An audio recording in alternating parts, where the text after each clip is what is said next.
Mia Millsap, MIA, Millsap, MILSAP.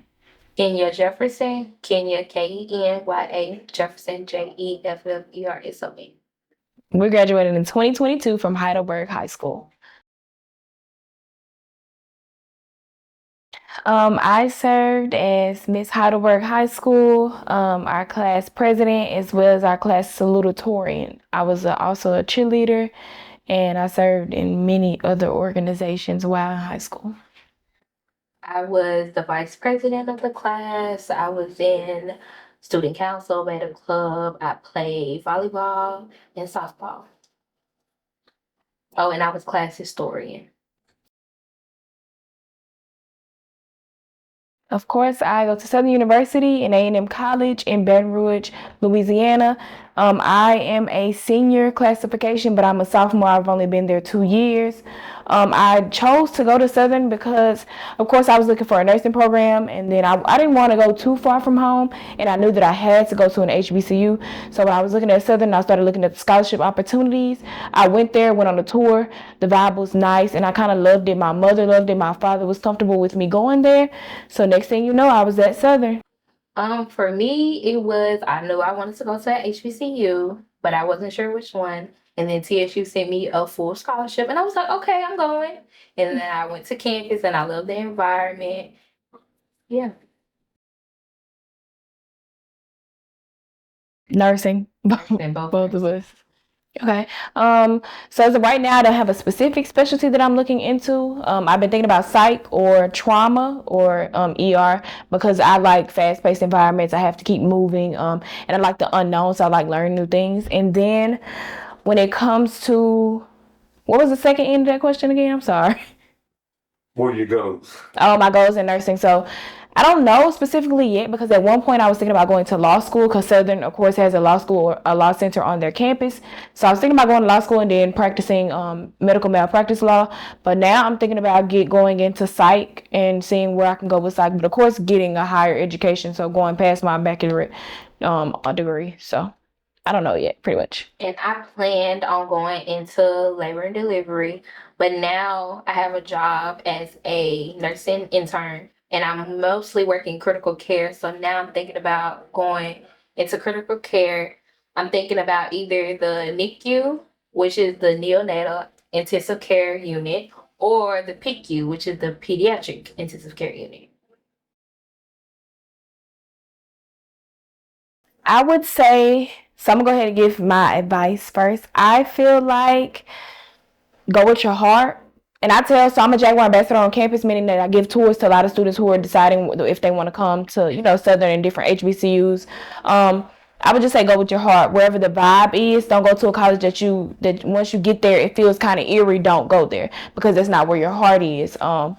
As well as while you're still in high school, making sure that you work to set yourself up to make college easy for yourself. For example, we did dual enrollment. So dual enrollment is a big thing at Heidelberg and a lot of different schools in this area where it gives you a head start for college. One thing that I wish I had known now is I actually would have taken more courses than I did because it did set me up and I did enter nursing a year early. So I was able to apply and get into nursing early because I did those dual enrollments. So I would definitely say taking dual enrollment, having fun while you can in high school because you don't get that time back. Once you go to college, you're on your own, you're making your own decisions, and life may get hard. So just having fun while you're in high school, still under your parents' care, and just living. Also, because a lot of times we're so into like go hard, go hard, go hard, go hard. That way I can set myself up to be well. But if I had done something different as well, I probably would have sat back and been a child for longer. So that's pretty much it for me. The transition from high school to college, I would say unlearn the ways. Should I keep talking? Okay. I would say stop being comfortable in adults cradling you because once you get to college, it's your decision. It's your choice if you want to wake up and go to class because regardless, the professors are getting paid. It's your choice if you're going to study for that test because regardless, that's your grade. And I would say taking into consideration that if your parents are paying, know that you're there for a reason. I will also say some advice. Find your people early, but find a good group of people to get you through because you're going to need those people in college. Right. The people that you hang around in college can't make or break like your college experience. So that is a big thing. Because I know for a fact, until I found my group, it was kind of like sometimes you may get lonely. Sometimes you may feel like that's not where you're supposed to be. A lot of imposter syndrome if if you don't have your group. But now that I have like my group, college has been a blast. You understand, you get to learn more about your school. You're more comfortable speaking to people when you know you can come back to your group and be like, hey, this didn't go well or this did go well. So your group is a big thing. I would say homesickness in the beginning is normal. I know me personally, I moved 6 hours away from home. So at first I was very homesick, but then I actually did start going out and meeting people and it made it better. So just go out and find your people. Right.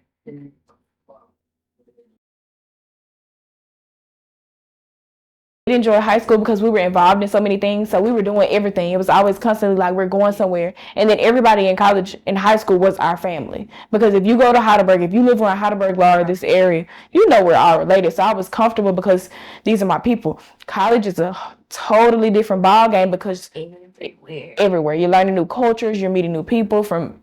They may be international. I know for a fact I'm an RA, so we had a whole bunch of international students this year. We had a girl from Egypt, and I got to know a little bit about her culture. So college is a different ball game from high school, but I definitely like college more because you become an adult.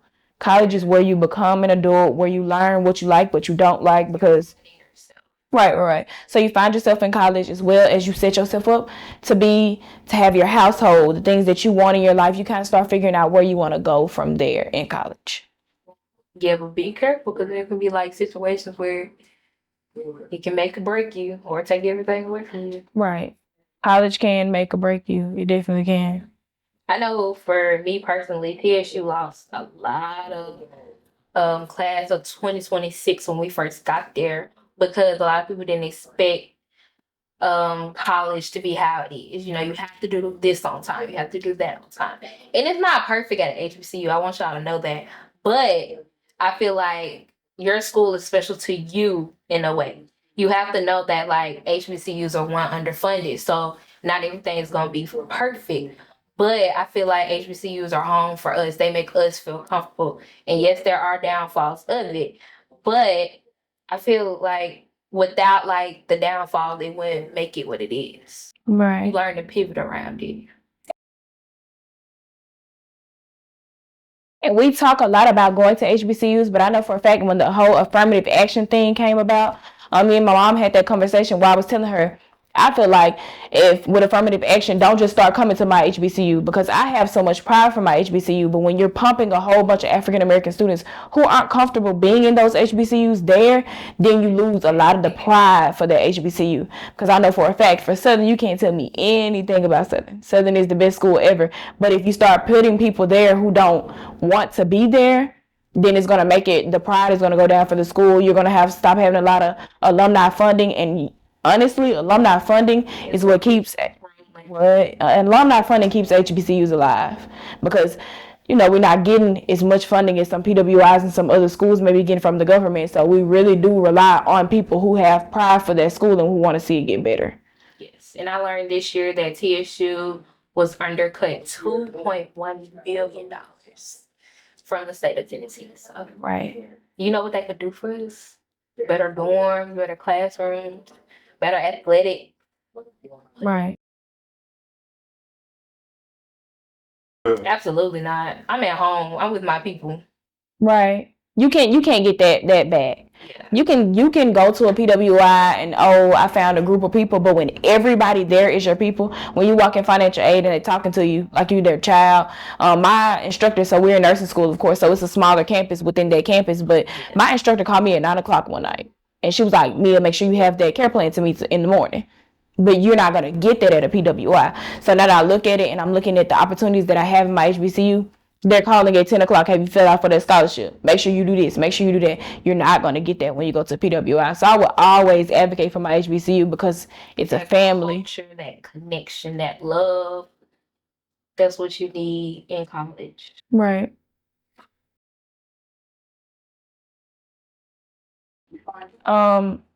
So of course you're at Heidelberg High. You come from an African American high school. Everybody in our community is African American pretty much. So going to an HBCU, you're going to have that same experience. You're going to have those same people. It's going to be a little bit more comfortable for you. For example, I went to UCLA for an internship. I was out of place. There were people all around, but I was out of place because I didn't have anybody that I can go to and be like, I don't understand this. Could you help me understand that? No one was willing to help us. And I realized that if I had gone to PWI, my entire trajectory would look a lot different because I have had a lot of people in my HBCU to mold me, to help me to get to that next level. Even older students who are just like me, you can do this. For example, one of my friends, he just graduated. He's graduating from Southern last week. So me and him were just talking because when I first got there, he was like, yeah, you need to join SGA. You need to get into some stuff. Don't come here and just sit in your room. And we laugh about that now because now that I'm into things and I've crossed, he's just like, yeah, you finally did it. Because at first when I got there, I was scared. But it's those type of people that will help you at an HBCU, and you're just not going to get that anywhere else. So I will always say, yeah, I stand by mine. I will always advocate because we have our whole lives to be minorities. Why don't you go to a place where you're the majority? That's what I would tell them. Yeah. That's a good way to put it. Yeah. Pledged Delta Sigma Theta Sorority Incorporated, the Spring 24, the Alpha Tau chapter at Southern University and A&M College, and I have 66 sisters that I will ride for from now on. But it's basically we do a lot of public service, and you have to be discreet about everything. But if you're looking into anything Greek, I would say do your research. And I know everybody says that, but really a lot of our facts, a lot of that information is online. Go do your research about what the past looked like, why these organizations were created, who created them, what they were doing at that time, the honorary members, to go look. So do your research. That's exactly what I would tell anybody. No, not at all. We were in high school though. Right.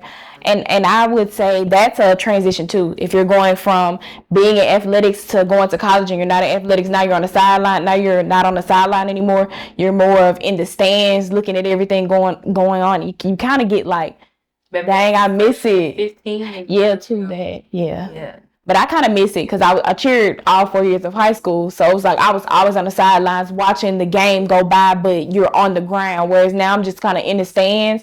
We still have a lot of pride, but it's different. So I'm definitely going to say you're going to miss it, of course. Yeah.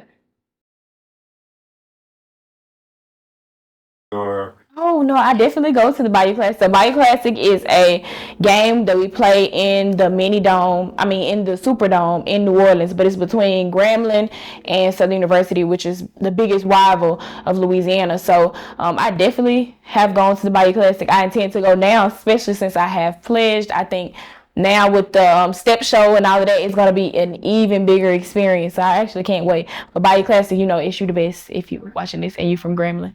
Well, it used to be Jackson State. It was a game that we always played in Memphis. But however, during the time of prime time, when he was at Jackson State, he decided to pull out of that game. Now our biggest games is the John A. Merritt Classic, but we usually play different teams every year for that classic. But usually it's HBCU's teams because TSU is not in the SWAC. We're in the Ohio Valley Conference, so we mostly play. Can I put that in a nice way? Other schools, predominantly white schools. So I would say the John A. Merritt Classic is our opportunity to play other HBCU schools, and I go every year just to see the fun of it. And I will say that I would like TSU to join, the SWAC. And I also would like to say that Tennessee State University is the real TSU. We were founded first. So who are you comparing that to? What's the other TSU? Oh, Texas Southern University. But we're the real TSU. It's okay. You can see. You see. It's all love, though. Right. Right. HBCU love. I honestly believe that Southern has the best homecoming in the SWAC, in the country, in the world. I can talk about SWAC, so. Yeah. So when you come to Southern, so that we have a strip of course, Greek Road, and then the strip all the way to the parking lot for the mini dome. It's all packed with people. There are people everywhere. Of course, we have the events where everybody comes out, but that game day, our alumni is huge. Like, our alumni federation is nationwide. So everyone is there. You can always just walk up to somebody and they'll give you some food, or especially once you get there and you make connections and you are in these different organizations. It's hot. Everybody's just having a good time. It's fellowship. Like, you get to talk to anybody there. You may get a scholarship. These are the times where you're really networking. You're getting your name out there.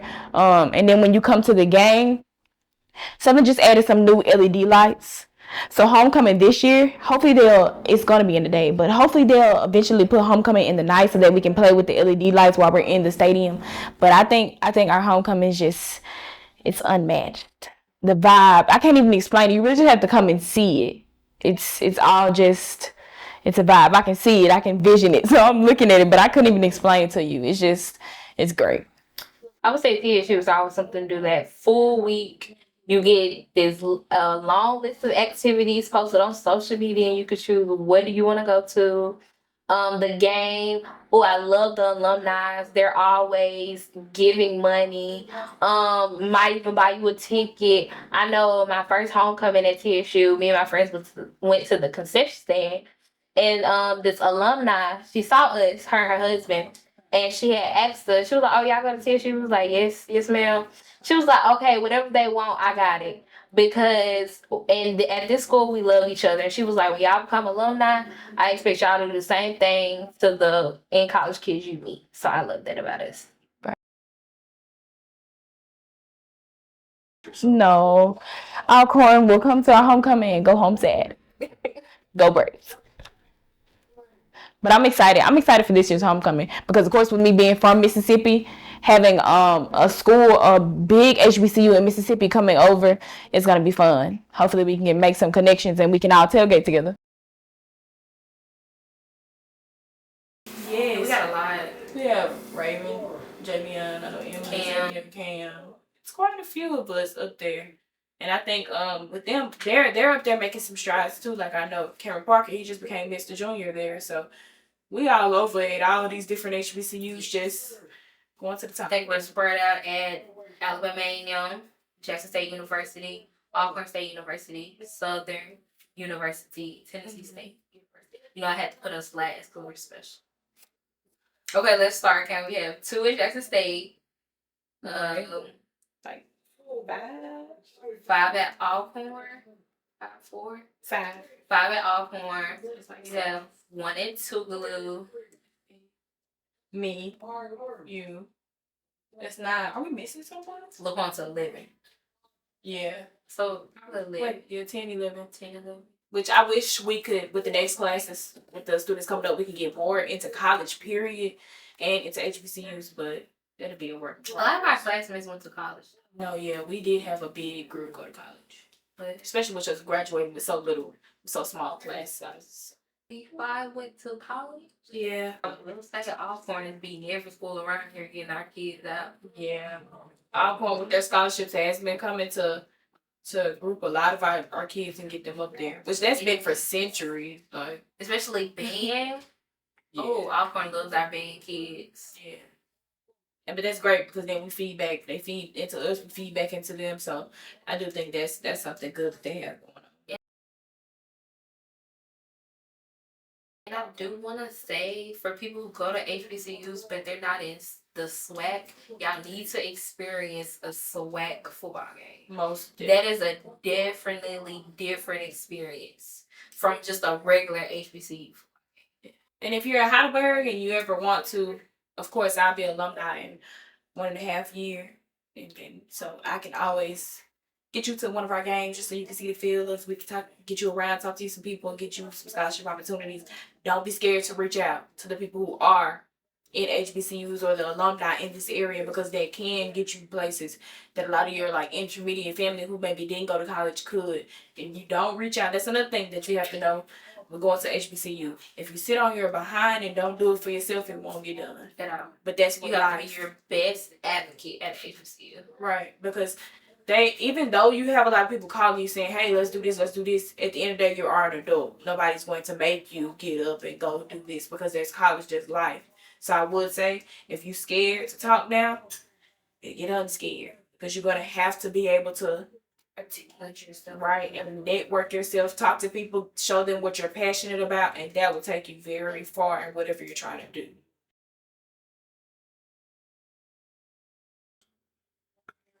Oh, okay. So as far as I know, within the last 5 to 6 years before me, there has been one student to go to Southern from Heidelberg High School. And so what I would tell them is, overall, like I'm a big HBCU advocate, so of course I want to get students to HBCUs or to college in general. But when it comes to Southern, a lot of people don't think about how many opportunities come from Southern. With our alumni being so big, we do have like a huge networking ability. We can get them some scholarships. We can get them full rides. I haven't paid anything to go to school yet, and I get $6,000, $7,000 in refunds. So I would definitely say, let me come in, let me talk to them, see where their passions are, because of course we have a big nursing field and a lot of students who come from Heidelberg do try to go into nursing. And let me see if we can get them over there and love on them a little bit and see if we can get them not only to college but to Southern, because Southern is the best HBCU in the nation. Okay. I would say a lot of kids look at in-state. They don't really look what's beyond Mississippi. I feel like TSU, I really didn't know about TSU. So I say for other kids, I would love to come back, tell you what we can provide you with, talk to you about the scholarship opportunities, the majors, see what you're known for, especially if you want to do ag, TSU ag program. Oh, we can get you money. We can get it rolling. So I feel like just look beyond Mississippi. That's my biggest thing. Don't get stuck here. Well, not stuck. Don't, if you want to adventure off, just adventure. She said what she said. Don't get stuck in Mississippi. Because even though we love Mississippi, we always want people to come back to Mississippi. There is a world beyond Mississippi that you need to know of, because if you ever get older and you're trying to go travel and things like that, sometimes you need to have made those connections already in these other places to make sure that you're safe. Because I know for a fact, like with me going to school, of course, when we went to LA, I'm connected with the alumni out there now. So now if I go out there, I know, hey, let me call and see what my friends doing out here, see what's a good place to eat. It's simple stuff like that, like, oh, I can meet up with them and know that I'm comfortable here. If I need to crash out here, just say my hotel gets canceled, I need to crash out here, I can call somebody. Or it's simple stuff like, you just got to see the world, because that's something that I pray for a lot of students who come from our area, is to just see the world. Because as much as I've seen so far, it really shows you that when you go to college and you start traveling, it shows you that there is a world beyond Heidelberg, beyond Mississippi, beyond even the South. Because a lot of things that we do in the South, they don't do up north. Everything's different. And on the West Coast and on the East Coast, everything is different. So, and then you meet people from everywhere, you learn, like, for an example, how we say cabinet, they say cupboard. Yeah. I was like, she was like, you get that at the cupboard. I'm like, what is a cupboard? Right. I'm like, the cabinet. And then in Louisiana, I mean, there's a culture shock when you go to Louisiana, because they get a break from Mardi Gras. So for Mardi Gras, we get 3 and 4 days off of school to go to New Orleans, to go to these respective places to celebrate Mardi Gras. They do second lines. And something that we're not familiar with is much here. It's like a parade, but they have live bands playing at the parade. You get on certain sides of the road. It's just so much that in other places in the world that we don't know about coming from this area. And I will say, we both go to school in like big cities, Southern's in Baton Rouge, Tennessee State's in Nashville. So I will say, it's not only about what school you pick, it's about what city you pick to experience new things. Right. Because I will say that now, I kind of want a second line at my wedding, simply because it's like I've gotten into the culture, I understand it now, and it's a beautiful thing to celebrate Black culture. So I do think, like, getting out, seeing the world, make sure that you look past Mississippi and the colleges, the JUCOs in this area. Maybe even trying to go to a junior college outside of this area if you don't want to go to a 4-year, but just getting out, seeing the world. Yeah, but HBCUs are the best.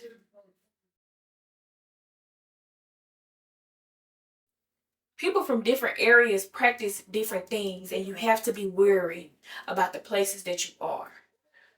For example, in the South, I knew about like voodoo culture and things like that, but when you leave home and you realize why people, so we went to Charleston. My mom took us to Charleston for a trip, and up there they have the Gullah Geechee people, and we were learning. We went to a museum. We were learning about why people paint their doors red, and why people have blue roofs or red roofs and blue doors. Then I get back to Louisiana, and I'm like, oh, they're everywhere. So that a lot of the voodoo culture, and just not voodoo culture, but the cultures around the country that people practice, a lot of that stuff I didn't know until I left. Like, I didn't know in California, of course, I knew that like Hispanic culture and things like that were as big, but I didn't know how far it spanned till I went to LA, until I saw how those people lived out there. So the biggest thing that I would bring back is that not everybody lives the same. So that's something that you have to be able to adapt to in order to work in corporate world, in order to be in healthcare, because you gotta be able to adapt to how people live, how people practice death practices. Like, some people, they don't want you to touch their body after they die. So a lot of that is just people live differently, and you gotta be able to adapt, because we live one way here, but out in the world they live a whole different way. Something that I've learned culturally. Excuse me.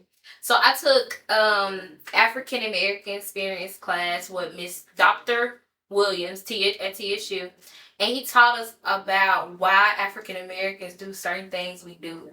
Like, for an example, I've always heard about sundown towns, but he taught us about, you know how like when you went on this little vacation, your grandmother, your parents packed up lunches and they wouldn't stop in certain places, and you be like, oh, why can't you just, there's a McDonald's right there.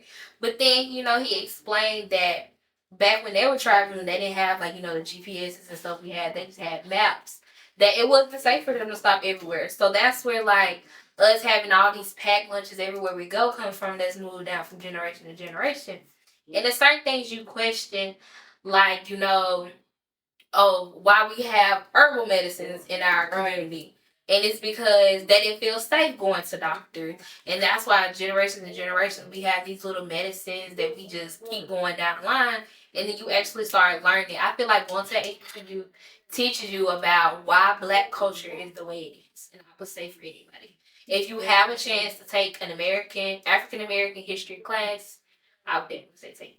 Yeah, and I know it's something like they mandated. So some schools will mandate it for you to graduate, but the African American experience, it does. I didn't even think about that. It does teach you like a lot of things that we do are passed down from generational trauma. Yeah, so, like about why we can't swim is because they used to throw acid in our pools to get us out. That's why a lot of Black people don't know how to swim.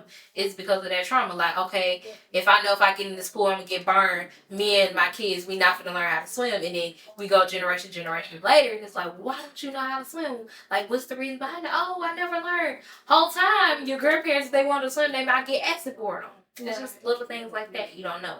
Yeah, like the syphilis trials where she went back to like healthcare. A lot of people are scared because, of course, the syphilis trials were a big thing where they were basically injecting syphilis into African American experience.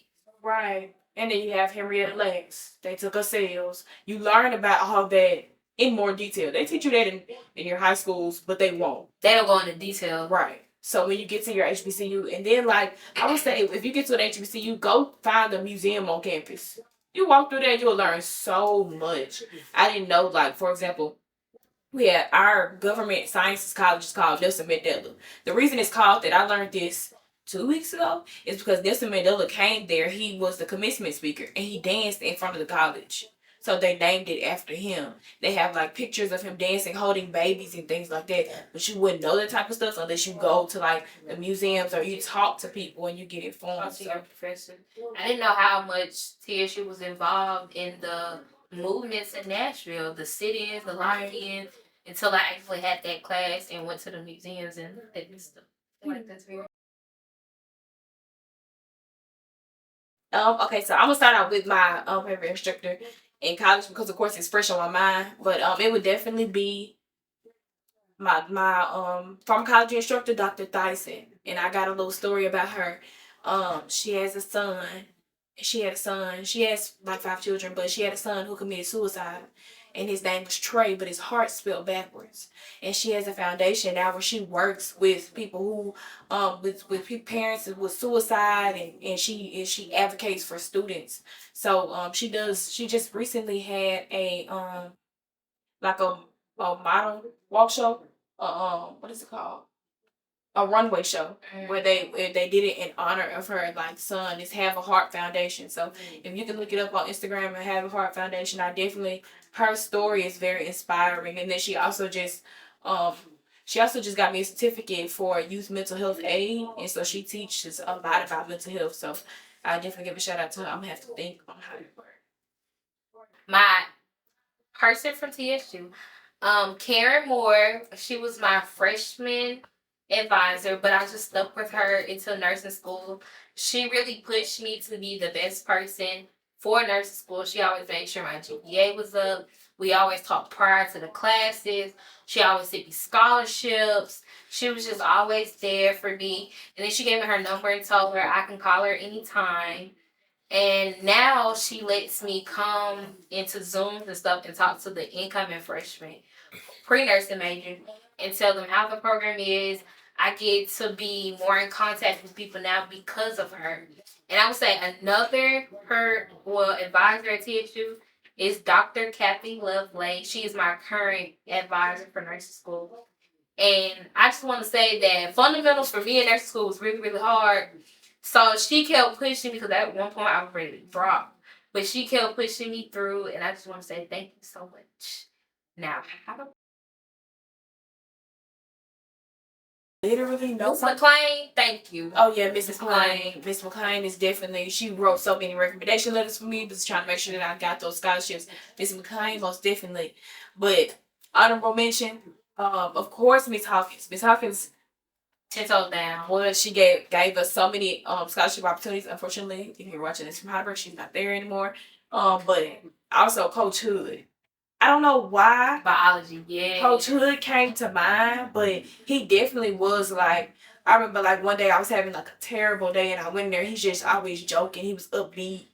And he's definitely And he seen a lot in his life. right, he was definitely an asset for Heidelberg. And he was a coach, so like even with cheering, like we was on the sideline, we still have something that we say about him. Like one day he was screaming, "Punt return! Punt return!" Whenever I see some of the cheerleaders, we be screaming at each other, "Punt return," because it was just the experience of high school, and that's something that we remember. So Coach Hood definitely did have, and we always had a safety plan. Like if anything was to happen, we could talk to him about anything when it came to like high school. So I wish that the students now could have Coach Hood. He was definitely a great teacher. Oh my gosh, Mr. Jones. Jones. Mr. Jones. Tall Mr. Jones. Dark skin. He was in the art, he was in the Marines. Oh, Mr. Yeah, this is Yeah, I heard the story about this time Mr. Jones was trying to stop a fight and he had those good little church shoes on and just slipped right from. Why the next day he come to school wearing tennis shoes like it was gonna happen again. He wore tennis shoes from that day forward, but he got drugged down that highway. I would never forget that fight. Yeah. He came right from under him. Yeah. Heidelberg definitely is a place of like memories that you will never forget. Oh, I definitely have to shout out my mom. She just got her doctorate in nursing practice. So like with my mom, she also is like the Girl Scout troop leader for this area. So like she helped mold a lot of girls who are coming up, as well as with us with nursing. She's always there to be like, no, you can do it. Or there to be like, no, you shouldn't do that if you gotta do this. So I really do appreciate my mom and not only the work that she's doing for me and my sister, but for everybody in the community. And I want to shout out her for even as mom not old, but as old as she is going back to school and keeping going, that way we can look at her and say, hey, she's still going at this age. So maybe when I'm 30 and I don't want to go back for a master's or a doctorate, I'll be like, well, mama could do it. Yeah. So I could do it too. So I would say shout out my mom just because I love you, darling. And I would also like to shout out Greta Scott. I feel like you have been a great leader in worship for us at this age, trying to find ourselves. But you always remind us to never lose God and lose His faith. So we appreciate you for that. Right. And to stand under pressure. Yes, stand under pressure. Those are her words. Words. Right. So if you ever get a chance to check out one of her events, you definitely should. Any closing remarks? TSU is still the real TSU. You can't have any school without SU. TSU, Okay. JSU, ASU, GSU. Shall I keep going? So But I just want to make that statement clear. You know, we found it first. Oh, the Compared best to TSU. Oh yeah, that's a fight that I'm not in. But keep God first. That's my ending remark. That's what has been carrying us through, is to keep God first. If you believe in God. Yes. Keep whatever God you believe in first.